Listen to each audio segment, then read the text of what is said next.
আল্লাহ কোরআনে বারবার আমার বানাইছো তুমি, আমি তোমার বান্দা, আমার তাড়ায় দিলে আমি যাবো কই?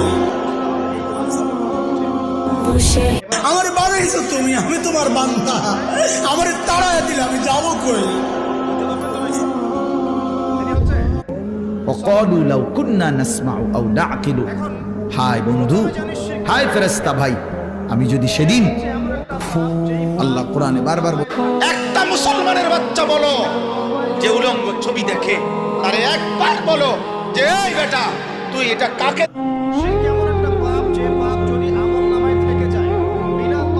पूछेगा मौला लाया